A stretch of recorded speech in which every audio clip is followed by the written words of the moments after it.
có chỉ xa lưu cũ lờ thọ hai ý là ta có cũng nghe xia cho dù có lúc xia là lo lưu cũ giờ chỉ xa lúc kia nhẹ mu nhẹ giờ tia có chỉ xa lu cuốn gì sao ua đủ gì li có cho cũ sẽ có yêu mu lo ua tư trong kia chỉ cho chơi trả cũ họ tu xia giờ tia cú phanh nhỏ của có kề khi kia cho cú mà mu có đế mà ua ý xía mua có cho chê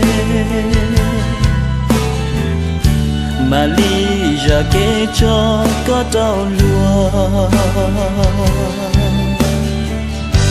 giờ tia cú phanh của có ghé thơ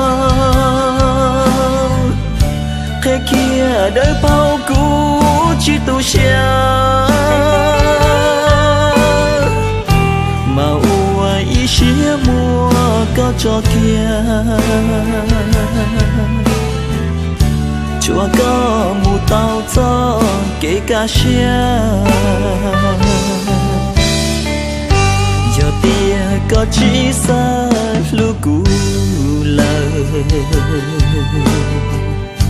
thọ hai ý là ta cũ chỉ tu xia mà ua ý xia kia đã có mù vì chỉ xa niết nu nhỏ trong con du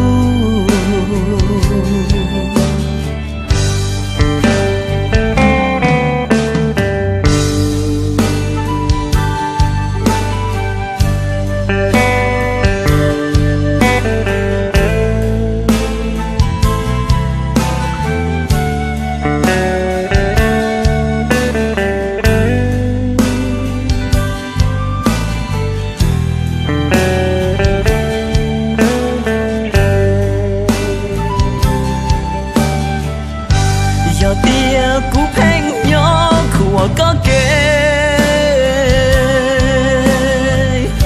khi kia cho cú mà mu có đế mà ua ý xía mua có cho chê mà ly ra kê cho có trao lúa giờ tia cú phanh của có ghé